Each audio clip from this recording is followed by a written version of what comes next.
Hello everyone. Start करें बच्चों आज का लेक्चर। तो एक बार जल्दी से रिवाइज कर लेते हैं, अभी तक हम लोगों ने इस चैप्टर में क्या क्या स्टडी किया है। चैप्टर का नाम है रेजिडेंशियल स्टेटस और इसमें जो सेक्शन की कवरेज है वो है सेक्शन 5, 6, 7, 8 और 9। फिलहाल ये सेक्शन 8 जो है वो ब्लैंक है। सेक्शन 8 में कुछ भी लिखा हुआ नहीं है। तो एक बार हम सेक्शन 5 क्या कहता है। सेक्शन 5 कहता है स्कोप ऑफ टोटल इनकम, कि अगर आप रेजिडेंट हैं तो कौन कौन सी इनकम टैक्सेबल होंगी, और अगर आप नॉन रेजिडेंट हैं तो कौन कौन सी इनकम टैक्सेबल होंगी। क्योंकि इनकम दो तरह की होती हैं, एक तो होती है इंडियन इनकम और एक होती है फॉरेन इनकम। अगर इंडियन इनकम है तो आपका रेजिडेंशियल स्टेटस कुछ भी क्यों ना हो, चाहे आप ऑर्डिनरी रेजिडेंट हैं, चाहे आप नॉट ऑर्डिनरी रेजिडेंट हैं, चाहे आप नॉन रेजिडेंट हैं, तो इंडियन इनकम ऑलवेज टैक्सेबल है। आपका स्टेटस कुछ भी क्यों ना हो। फॉरेन इनकम केवल ऑर्डिनरी रेजिडेंट के हाथ में टैक्सेबल है, नॉन रेजिडेंट के हाथ में टैक्सेबल नहीं है। जो नॉट ऑर्डिनरी रेजिडेंट होता है, एक केस में वो टैक्सेबल है फॉरेन इनकम, अगर वो एक ऐसे बिजनेस या प्रोफेशन से होती है which is control from India और setup from India. Only business and profession की इनकम टैक्सेबल होगी, और वो ऐसे बिजनेस प्रोफेशन की फॉरेन इनकम टैक्सेबल होगी जो कि सेटअप या कंट्रोल इंडिया से होगा।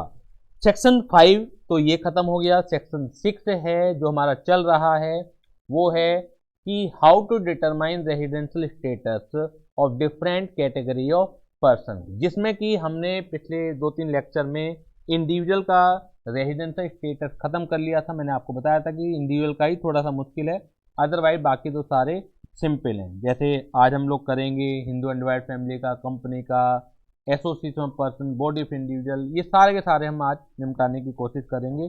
अब बहुत ही सिंपल है, यकीन मानिएगा। जो सेक्शन 7 है, सेक्शन 7 ये बताता है कि वो कौन कौन सी इनकम है जो deem to be received in India है, और सेक्शन 9 हमें ये बताएगा कि वो कौन कौन सी इनकम है जो डीम टू एक्रू और राइज इन इंडिया होंगी। तो आज हम जो बाकी बचे हुए कैटेगरी है पर्सन की, जैसे हिंदू अनडिवाइडेड फैमिली है और जो बाकी कैटेगरी हैं, उनका निपटाने की कोशिश करते हैं। कोशिश क्या करते हैं, आज निपटा ही लेंगे। तो फटाफट अपना रजिस्टर नोटबुक निकाल लीजिए, जो कॉन्सेप्ट रजिस्टर है, कॉन्सेप्ट नोटबुक है, वो निकाल लीजिए और हम स्टार्ट करते हैं how to determine residential status of Hindu undivided family. जैसा कि आपको पता है कि हिंदू अनडिवाइडेड फैमिली भी क्या होती है, या तो ऑर्डिनरी रेजिडेंट होगी या नॉट ऑर्डिनरी रेजिडेंट होगी, यानी कि सिंपली वो रेजिडेंट नहीं होती है। रेजिडेंट अगर वो है तो वो ऑर्डिनरी और नॉट ऑर्डिनरी में डिवाइड की जाएगी। ठीक है, या तो वो नॉन रेजिडेंट होगी, और अगर वो नॉन रेजिडेंट है तो फर्दर पोस्टमार्टम की जरूरत नहीं पड़ती है। नॉन रेजिडेंट के कोई ब्रांचेज नहीं है, लेकिन अगर वो रेजिडेंट है तो रेजिडेंट की फर्दर ब्रांचेज हैं, और वो हैं ऑर्डिनरी रेजिडेंट या नॉट ऑर्डिनरी रेजिडेंट। ठीक है, तो हम लिखते हैं, स्टार्ट करते हैं। फटाफट रजिस्टर निकाल लीजिए, फटाफट रजिस्टर निकाल लीजिए।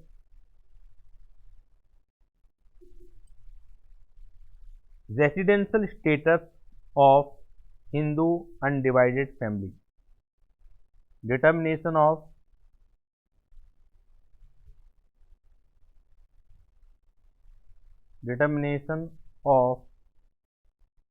रेसिडेंशियल स्टेटस, मैं आर एस लिख रहा हूं, of Hindu undivided family. HUF का रेजिडेंशियल स्टेटस कैसे डिसाइड किया जाए, क्लियर है। जैसा कि आप जानते हैं कि एचयूएफ भी 3 पार्ट होते हैं, रेजिडेंट, ऑर्डिनरी होगी या नॉट ऑर्डिनरी होगी या नॉन रेजिडेंट होगी। तो सबसे पहले हम बेसिक कंडीशन की बात करते हैं रेजिडेंट बनाने की। अगर वो बेसिक कंडीशन ही सेटिस्फाइड नहीं हुई है तो वो नॉन रेजिडेंट है। ठीक है, तो बेसिक कंडीशन क्या है, an HUF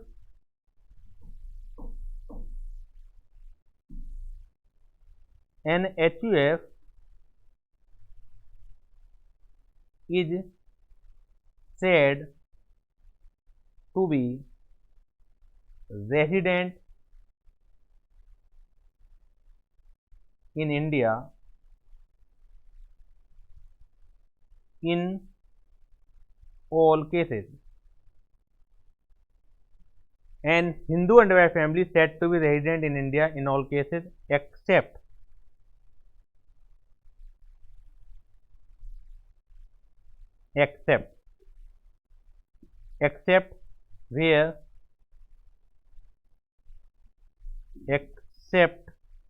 where entire control or management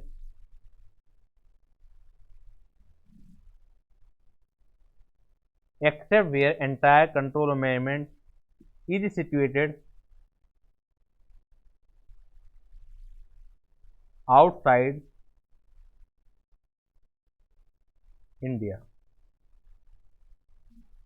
Except where entire control or management is situated outside India. देखिए कंट्रोल एंड मैनेजमेंट क्या होता है, कंट्रोल एंड मैनेजमेंट क्या होता है, सबसे पहले हमें वो भी समझना जरूरी है कि कंट्रोल एंड मैनेजमेंट क्या होता है। हम इसकी बात करते हैं अगर, तो कंट्रोल एंड मैनेजमेंट जहां पर डिसीजंस लिए जाते हैं एचयूएफ से रिलेटेड, जहां पर आप डिसीजन लोगे तो हम ये कहेंगे कि कंट्रोल एंड मैनेजमेंट वहां सिचुएटेड है। आपको पेपर में कभी भी ये नहीं पूछा जाएगा कि आप पता लगाएं कि कंट्रोल एंड मैनेजमेंट कहाँ सिचुएटेड है, वो आपको बता देगा। हमें तो उसका इम्पैक्ट की बात करनी है। अगर क्वेश्चन ये कहता है कि entirely control and management outside India situated है, तो आप बताइए इस डेफिनेशन के हिसाब से, बेसिक कंडीशन के हिसाब से, कि एचयूएफ रेजिडेंट होगी या नॉन रेजिडेंट होगी? नॉन रेजिडेंट होगी, क्योंकि एचयूएफ रेजिडेंट कब कहलाती है? An HUF is said to be resident in India in all cases, मतलब हमेशा ही रेजिडेंट आएगी, एक्सेप्ट वेयर, यानी कि सिवाय इसके कि where entire control management is situated outside India, जब तक कि उसका सारा का सारा कंट्रोल मैनेजमेंट बाहर सिचुएटेड ना हो। मीटिंग कहाँ होती हैं उनके मैनेजिंग पार्टनर की या जो बाकी पार्टनर हैं, कहाँ पर निर्णय लिए जाते हैं? अगर वो कहते हैं कि 99% जो डिसीजन है वो बाहर लिए जाते हैं और 1% डिसीजन जो है वो इंडिया में लिए जाते हैं, तो आप बताइए कि एचयूएफ रेजिडेंट होगी या नॉन रेजिडेंट होगी? बताइए। रेजिडेंट होगी, है ना? क्यों रेजिडेंट होगी? क्योंकि जब तक कि सारे के सारे बाहर कंट्रोल मैनेजमेंट ना हो, यानी कि एचयूएफ तभी नॉन रेजिडेंट होगी जब उसका सारा सारा कंट्रोल बाहर है। अगर इंडिया में कंट्रोल है पूरा पूरा या पार्टली कंट्रोल इंडिया में है, तो एचयूएफ हमेशा ही क्या कहलाई जाएगी? रेजिडेंट कहलाई जाएगी। अगर 1% कंट्रोल भी इंडिया में है तो एचयूएफ रेजिडेंट ही कहलाई जाएगी। समझ में आ रही है बात आपके? ठीक है ना? तो एक एग्जाम्पल मैं आपके सामने लिखता हूं, एग्जाम्पल भी साथ के साथ कॉपी कर लीजिएगा। एक एग्जाम्पल है इलस्ट्रेशन। इलस्ट्रेशन में क्या है, हम जो पता लगाएंगे कि रेजिडेंशियल स्टेटस एचयूएफ का क्या है, उसका जो कंट्रोल एंड मैनेजमेंट है सिचुएटेड इन, तो कंट्रोल एंड मैनेजमेंट और मैनेजमेंट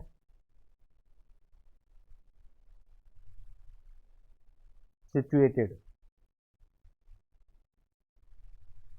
एक तो ये कॉलम बनेगा,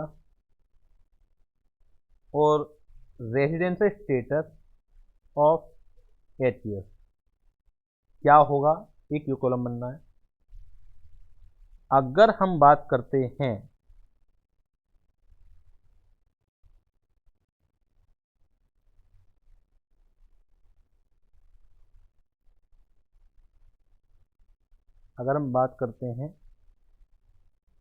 तीन अलग अलग केसेस की, control and management situated in, मतलब कहाँ सिचुएटेड है? अगर हम बात करते हैं कि 100% इन इंडिया अगर है कंट्रोल एंड मैनेजमेंट, तो रेजिडेंशियल स्टेटस एचयूएफ का क्या होगा जी? रेजिडेंट होगी, नॉन रेजिडेंट होगी? रेजिडेंट। रेजिडेंट होगी। दूसरी हम बात करते हैं partly in India, partly in India and partly outside India. अगर ये है तो ये भी क्या होगी, रेसिडेंट होगी एचयूएफ। और थर्ड कैटेगरी की बात करते हैं एंटायर आउटसाइड इंडिया की बात करते हैं। अगर पूरी तरह से आउटसाइड इंडिया है तो एचयूएफ क्या होगी, नॉन रेसिडेंट होगी। कितनी सिंपल बेसिक कंडीशन है, कितनी सिंपल बेसिक कंडीशन है, कितनी सिंपल है। मैंने पहले कहा था कि जो भी मुश्किल है वो इंडिविजुअल में है, बाकी जितनी भी कैटेगरी हैं उनके बहुत ज़्यादा इजी हैं। और एचयूएफ से ज़्यादा इजी ओरो का है। हाँ, इससे भी इजी है कंपनी का और एओपी बीवाई का फर्म का, ठीक है ना। इसमें कुछ भी ऐसा नहीं है कि ना दिनों का है चक्कर, ना कुछ और दिमाग लगाना है। तो ये आपने कॉपी कर लिया। ये तो हुई इसकी रेजिडेंट बनने और ना बनने की कहानी। लेकिन अगर रेजिडेंट है तो क्या होगा, अगर एचयूएफ का रेजिडेंट पता लग जाए होना कि क्योंकि उसका कंट्रोल मैनेजमेंट इंडिया में है पार्टली या फुल्ली, तो एचयूएफ रेजिडेंट होगी। तो कब ये नॉट ऑर्डिनरी या ऑर्डिनरी कहलाई जाएगी, ठीक है ना। तो व्हेन एन एचयूएफ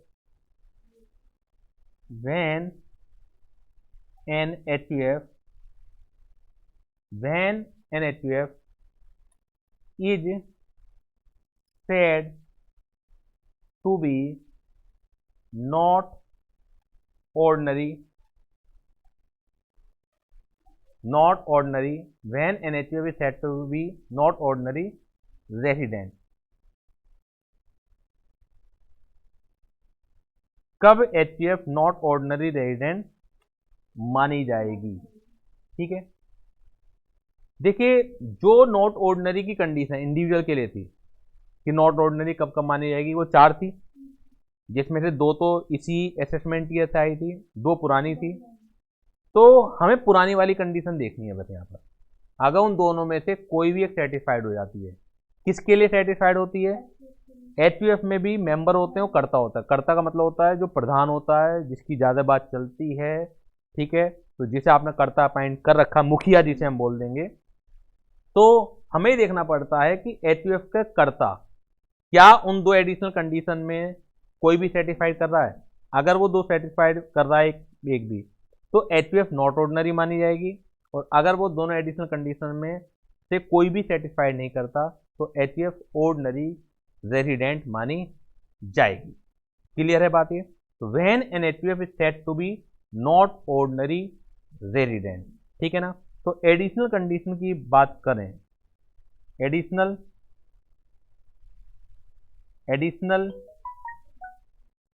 कंडीशन की अगर बात करें, एडिशनल कंडीशन की अगर बात करें, सेम लगेंगी, सेम एज ऑफ इंडिविजुअल, यानी कि इंडिविजुअल वाली जो लगती हैं, लेकिन जो इस बात से अमेंडमेंट आया उन्हें छोड़कर। तो ये तो मैंने शॉर्ट फॉर्म में लिखवा दिया, जिससे अब पूरी भी लिखवा रहा हूं मैं यहाँ पर, जिससे कि पूरा पूरा मैटर आ जाए यहाँ पर। इफ कर्ता ऑफ एन एचयूएफ, if कर्ता of an HUF satisfies any one of the following, if कर्ता of an HUF satisfy any one of the following condition, then HUF is said to be not ordinary resident। then HUF is said to be not ordinary resident in India। यानी कि जो हम individual के लिए additional condition देखते थे, दो पुरानी थी, दो इस बार से आई थी, तो इस बार को छोड़ दो, जो पुरानी थी उसकी बात मैं कर रहा हूं। तो हमें इसके कर्ता के लिए देखनी, क्योंकि इसमें कर्ता मुखिया भी होगा, क्वेश्चन में दिया रहेगा कौन मुखिया है इसका, और बाकी मेंबर भी होंगे, तो मेंबर के लिए नहीं देखनी। क्या है इसमें कि इफ कर्ता, क्या कंडीशन है दो, इफ कर्ता इज नॉट ऑर्डिनरी की बात कर रहे हैं, इफ कर्ता इज नॉन रेजिडेंट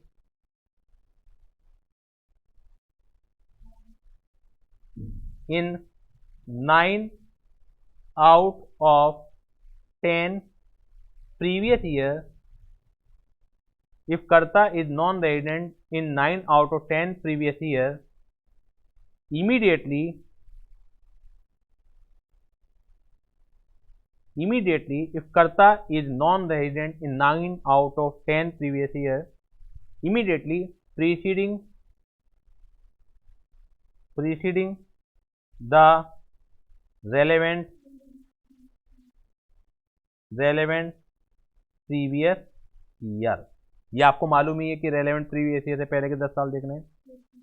और दूसरी कंडीशन क्या थी, और या तो ये सेटिस्फाइड हो जाए, इफ कर्ता is 729 days or less, 729 days or less in 7 out of, if कर्ता is 729 days or less in 7 out of 10 previous year,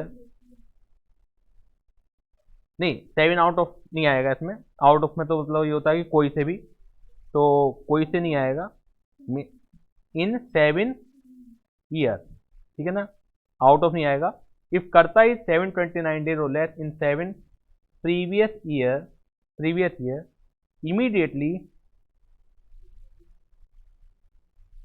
immediately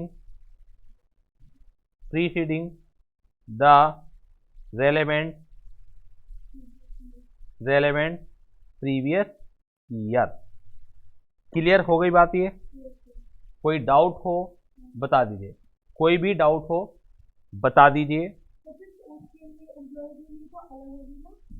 employ के लिए अलग होगी मतलब अलग नहीं होंगी। हम किसका रेजिडेंस स्टेटस पता लगा रहे हैं, एचयूएफ का। तो एचयूएफ रेजिडेंट कब बनेगी, अगर उसका एंटायर कंट्रोल इंडिया में या पार्टली कंट्रोल इंडिया में, तो एचयूएफ रेजिडेंट है। अगर एंटायर कंट्रोल बाहर है तो वो नॉन रेजिडेंट है। अब हम ये पता लगा रहे हैं कि एचयूएफ ऑर्डिनरी है नॉट ऑर्डिनरी है। तो एचयूएफ का पता लगाने के लिए इसके कर्ता का देख रहे हैं हम,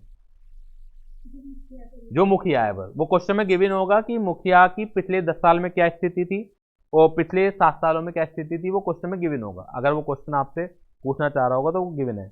तो मेंबर की नहीं देखनी है हमें, मेंबर की उनके जो मेंबर के खुद के रेजिडेंस स्टेटस होंगे उन्हें देखने के लिए तो बात अलग है, वो तो इंडिविजुअल हो जाएगा फिर वो।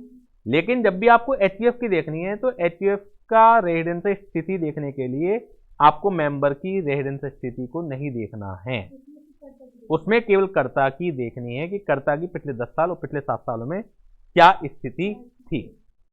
अब बहुत ही सिंपल है, न्यायात ही बहुत सिंपल है, ठीक है ना। क्वेश्चन देखते हैं, क्वेश्चन देख लेते हैं फटाफट, पास्ट जो आपके स्टडी मटेरियल के मैंने दे रखे हैं। देखिएगा पहला क्वेश्चन तो इंडिविजुअल का था, ये मैं करा ही चुका हूं आपको। इसके बाद हम बात करते हैं क्वेश्चन नंबर 2, ये भी हो चुका था। फोर्थ आएगा, चलिए फोर्थ भी देख लेते हैं। फोर्थ कहाँ पर है, फोर्थ कहाँ पर है जी, फोर्थ आ गया, पेज नंबर 15 पर है। फोर्थ क्वेश्चन देखिएगा, पेज नंबर 15 पर है, फोर्थ क्वेश्चन को देखिएगा। फोर्थ क्वेश्चन देखिएगा, fourth question the business of A HUF, business of a HUF is transacted from Australia and all the policy decisions are taken there. बताइए control and management कहाँ का है?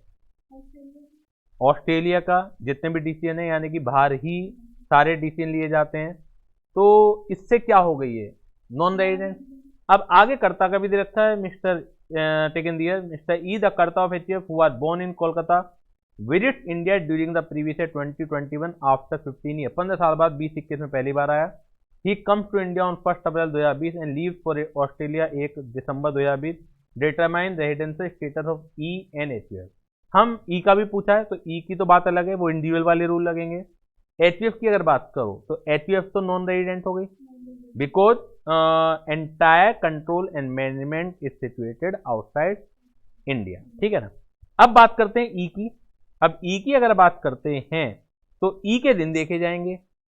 Visiting purpose के लिए आया, ठीक है ना, कोई काम धंधे के लिए तो आया नहीं, लिखा हुआ विजिटिंग पर्पज के लिए आया।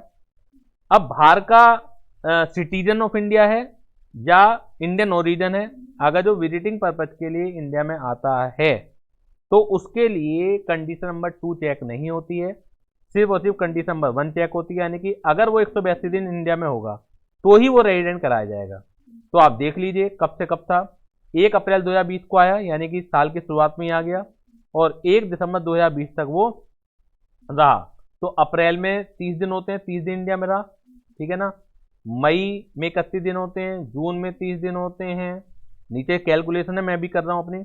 जुलाई में 31 दिन होते हैं, अगस्त में 31 दिन होते हैं, अगर अब आए सितंबर में 30 दिन होते हैं, और अक्टूबर में 31 दिन होते हैं, और 1 दिसंबर तक रहा वो। तो 1 दिसंबर का, क्योंकि आपको बता रखा है कि अगर एग्जैक्टली आवर्स नहीं दे रखे हैं तो आने वाला दिन भी और जाने वाला दिन भी इंडिया का माना जाएगा। तो जिस दिन वो गया 1 दिसंबर को वो इंडिया का ही माना जाएगा। तो जब आप इसे काउंट करोगे तो ये बैठते हैं 245 डेज, बिकॉज ये 182 डेज से ज़्यादा हैं, तो ये रेजिडेंट होगा। अब बात आती है कि ऑर्डिनरी है नॉट ऑर्डिनरी है, ठीक है ना।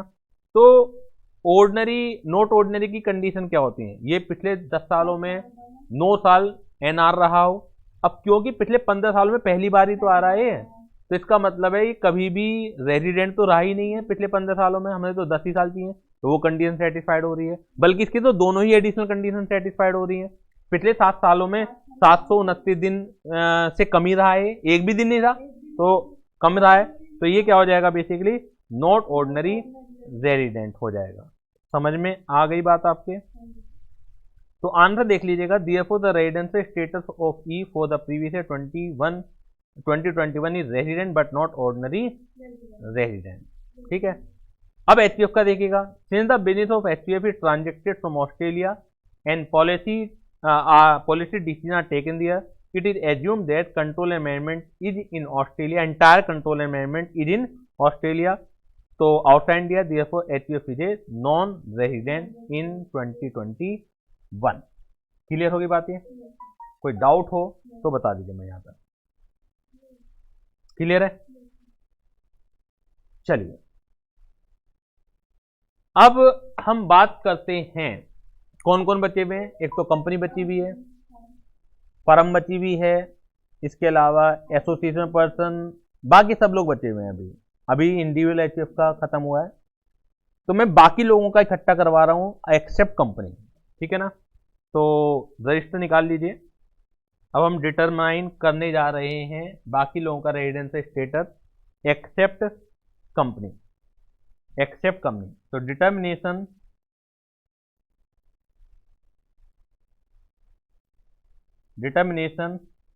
of residential status,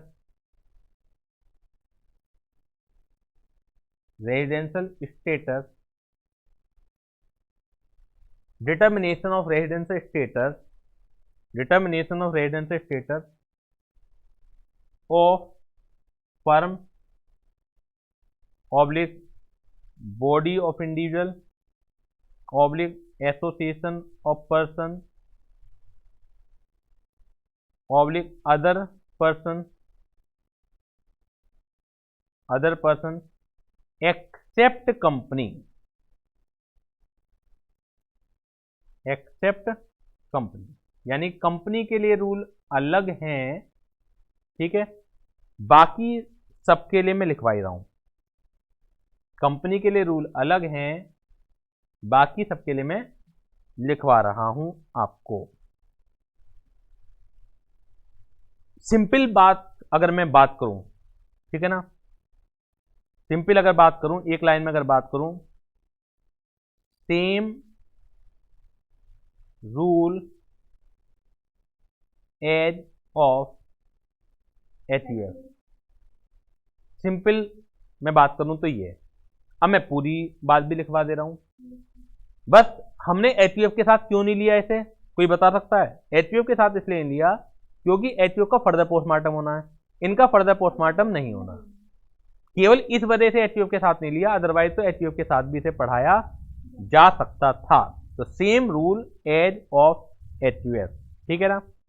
क्या है, जो हमारी फर्म है बीओआई है, ईओपी है, अदर पर्सन है, एक्सेप्ट कंपनी की बात कर रहे हैं, is said to be resident in India, is said to be resident in India except where entire control and management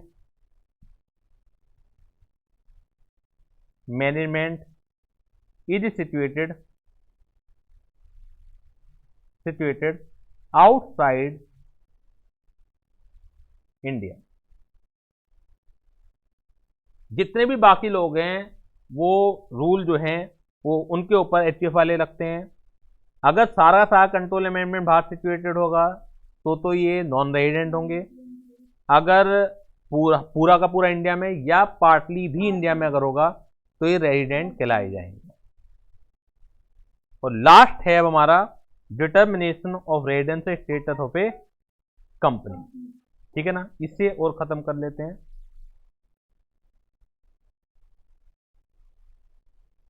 determination of residence status of a company, determination of residence status of a company.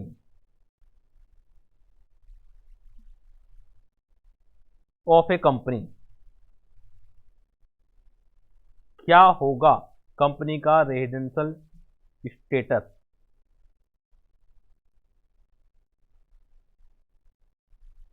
क्या होगा company का residential status?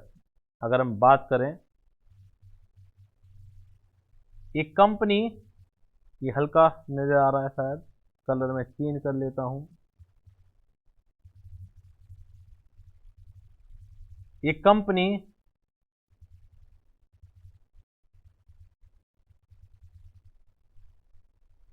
is said to be resident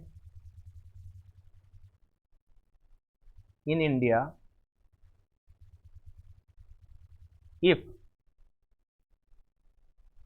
a company is said to be resident in India if it is an Indian company,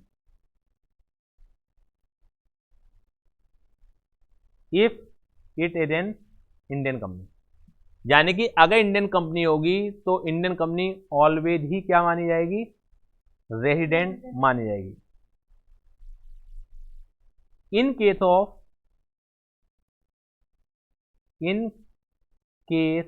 of other company, in case of other company, यानी जो Indian company नहीं है वो other company हो गई। Question में आपके पास पता लग जाएगा। In case of other company, if POEM, short form है, मैं इसका पूरा भी लिखवा रहा हूं, place of effective place of effective management, ये सब आपको दिया हुआ होगा क्वेश्चन में। In case of other company if place of effective management is entirely situated in India. ध्यान दीजिए मैं क्या कहना चाह रहा हूं। अगर कंपनी है और कंपनी का रेजिडेंशियल स्टेटस आपको पता लगाना है, तो सबसे पहले तो आप ये देखिए कि कंपनी इंडियन कंपनी है क्या। अगर इंडियन कंपनी है तो वो कभी नॉन रेजिडेंट हो ही नहीं सकती। अगर आपको क्वेश्चन फंसाए कि इंडियन कंपनी है और entire control and management India से बाहर सिचुएटेड है, बताइए इसका रेजिडेंशियल स्टेटस क्या है, तो क्या जवाब मिलेगा आपकी तरफ से? जवाब आना चाहिए कि सर वो रेजिडेंट है। मैं आपसे कह रहा हूं कि इंडियन कंपनी का एंटायर कंट्रोल और मैनेजमेंट बाहर है, सर कोई फर्क नहीं पड़ता। Indian company always is a resident in India. अगर इंडियन कंपनी है तो वो हमेशा ही क्या होगी? रेजिडेंट इन इंडिया होगी। सर अगर अदर कंपनी है तो तब फर्क पड़ता है। तो फर्क क्या पड़ता है कि रेजिडेंट कब होगी? जब उसका पीओईएम, ठीक है ना, अगर पीओईएम सिचुएटेड इन इंडिया है तो रेजिडेंट होगी, और अगर पीओईएम सिचुएटेड इंडिया में नहीं है तो वो नहीं होगी, नॉन रेजिडेंट होगी। लेकिन अगर वो इंडियन कंपनी है तो उसका पीओईएम नहीं देखना आपको, ठीक है ना, कुछ भी हो वो हमेशा ही क्या होगी? रेजिडेंट होगी। क्लियर है? नोट्स में भी सब लिखा हुआ है ही हमारे पास। हमने सारे के सारे रेजिडेंशियल स्टेटस में खत्म कर लिया। अगर आप नोट्स भी देखेंगे तो एक बार मैं आपको नोट्स भी पढ़ा देता हूं, ठीक है। पेज नंबर 11 पर देखिएगा, rules to determine residential status of a company, section 6 close 3। A company set to be resident in India in any previous year if it is Indian company और its place of effective management in that year is in India. आपको POEM देखना है। पीओईएम का क्या मतलब है, ठीक है ना, वो नीचे दिया हुआ है, वो भी आपसे कभी पूछा नहीं जाएगा। Place of effective management POEM means a place where key management and commercial decision that are necessary for the conduct of the business of an entity as a whole are in substance made. वो POEM कहां पर situated है, POM को पहचानना कैसे है, वो कुछ नहीं पूछा जाएगा आपसे। आपको तो बता दिया जाएगा कि पीओएम कहां पर है। क्लियर है? जो rules to determine residential status firm के हैं, AOP, BOI, any other person के हैं, तो कंट्रोल एंड मैनेजमेंट अगर होली इन इंडिया है तो रेजिडेंट, होली आउटसाइड इंडिया है तो non resident, partly in India partly outside India है तो रेजिडेंट है। एक बार एचपीएफ को और बता देता हूं मैं, ऑर्डिनरी और नॉट ऑर्डिनरी का चक्कर। जो बेसिक कंडीशन है वो तो मैंने बता दी कि अगर Holi in India control management resident, partly in India partly outside India तो भी रेजिडेंट, जब तक कि होली आउट ऑफ इंडिया ना हो। अब अगर आप देखेंगे heading when a resident HPF is ordinarily resident in India, मैंने आपको क्या लिखवाई है language? When A HPF is not ordinarily resident in India. ठीक है, चाहे आप ऑर्डिनरी के लिए लिख लें चाहे नॉट ऑर्डिनरी के लिए लिख लें, बात वही है, लेकिन कंडीशन चेंज हो जाएंगी। जैसे मैंने नॉट ऑर्डिनरी लिखवाया तो मैंने क्या लिखवाया कि अगर 10 में से 9 साल वो नॉन रेजिडेंट हो, ठीक है ना, तो वो क्या हो जाएगा? Not ordinary. इन्होंने ऑर्डिनरी के लिए लिखा तो इन्होंने क्या 10 में से अगर 2 साल रेजिडेंट हो, समझिए बात को, अगर 10 में से 2 साल रेजिडेंट हो गया तो फिर 10 में से 9 साल एनआर कैसे रहेगा? तो यानी कि वो कंडीशन सेटिस्फाइड नहीं हो रही। जब वो कंडीशन सेटिस्फाइड नहीं हो रही तो ऑर्डिनरी तो आएगा, ठीक है ना। और यहां पे लिखा हुआ है बोथ, वहां लिखा हुआ था और, उन दोनों में से कोई भी एक सेटिस्फाइड हो जाए तो नॉट ऑर्डिनरी। यहां ऑर्डिनरी कब बनेगा? जब दोनों सेटिस्फाइड होंगी। और दूसरी कौन सी है कि वो पिछले 7 सालों में 730 दिन या उससे ज्यादा है। अगर वो 730 दिन या उससे ज्यादा है तो ये कैसे संभव है कि 729 दिन उससे कम हो जाएगा? तो इसलिए ये लैंग्वेज को उलट करके लिखा गया है ऑर्डिनरी के लिए। अदरवाइज जो मैंने लिखवाया है मीनिंग उससे भी वही निकल के आता है और इससे भी मीनिंग वही निकल के आना है। क्लियर हो गई बात? ये कोई डाउट हो तो बता दीजिए मुझे। कोई डाउट तो नहीं है? तो आज हम लोग यहीं तक रख लेते हैं, क्योंकि कुछ बच्चे एब्सेंट भी हैं आज, और आज हमने अपना जो बाकी कैटेगरी थी पर्सन की, उनका रेजिडेंस स्टेटस निपटा लिया है। अब हमारा इस चैप्टर में कुछ हमें प्रैक्टिस करनी है क्वेश्चंस की, बड़े क्वेश्चन की, कुछ एमसीक्यू की हम प्रैक्टिस करेंगे, और प्लस सेक्शन 7 कौन कौन सी वो इनकम है deem to be received in India, और सेक्शन 9 कौन कौन सी इनकम है जो deem to accrue and arise in India हैं। तो पहले सेक्शन 7 और सेक्शन 9 को हम लोग करेंगे, उसके बाद हम बाकी क्वेश्चन की प्रैक्टिस यहाँ पर कर लेंगे। तो चलिए, धन्यवाद, थैंक यू वेरी मच।